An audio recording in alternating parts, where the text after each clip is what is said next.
Just like substitution reaction, nucleophilic substitution reaction, there are two types of mechanism, E2 and E1.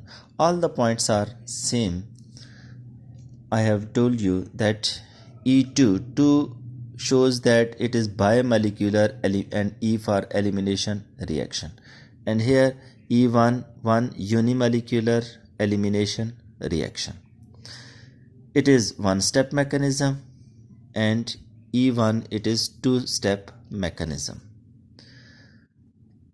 Why these are called bimolecular elimination reaction? Because rate of reaction depends on concentration of alkyl halide and base, both on alkyl halide and base. That's mean there are two molecules are involved in rate determining step, that is alkyl halide and base. That's why these are called bimolecular elimination reaction.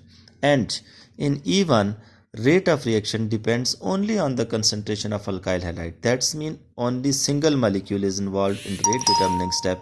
That's why these are called unimolecular elimination reaction. Now,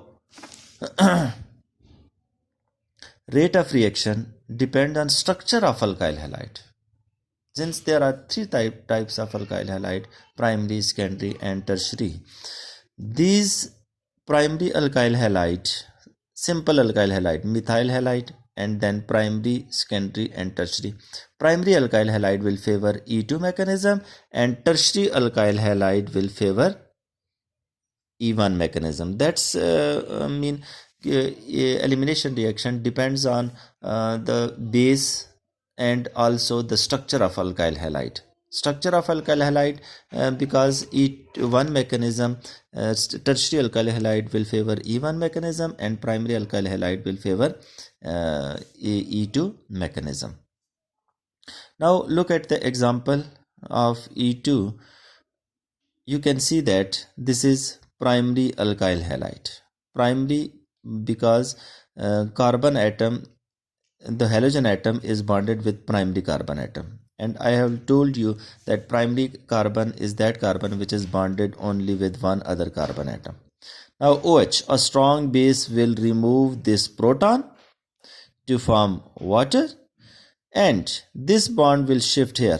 Alpha carbon, the carbon which is bonded with functional group, that carbon to which functional group is attached, that is called alpha carbon, and the carbon bonded with alpha carbon is called beta carbon. Now you can see that from two adjacent carbon atoms, two atoms are removed, that is OH, remove hydrogen ion, that means proton, to form water, and at the same time when this bond will shift here, here double covalent bond will be formed, that means pi bond, and halide ion will remove. Look at this. And these two processes are removal of halide ion and removal of proton takes place in one step. And you can see that in this step both the base and alkyl halide, these are involved. That's why it is single step mechanism. And you can see that here alkene is formed, water and halide ion is removed. These are E1, E2 mechanism. And E2 mechanism, since it's two-step mechanism, in first step, step 1, CX bond, carbon halogen bond will break. Look at this. Since I have told you it will favor in tertiary alkyl halide, tertiary carbon, the carbon which is bonded with three other carbon atoms, 1, 2, 3. This carbon is called tertiary carbon atom. Here this bond will break. Halide ion, since halogen is more electronegative, it will remove by taking both the electrons and carrying negative charge, remaining carbon with positive charge. And an inorganic compound, when there is positive charge on carbon atom, these compounds are called this is called carbonium ion.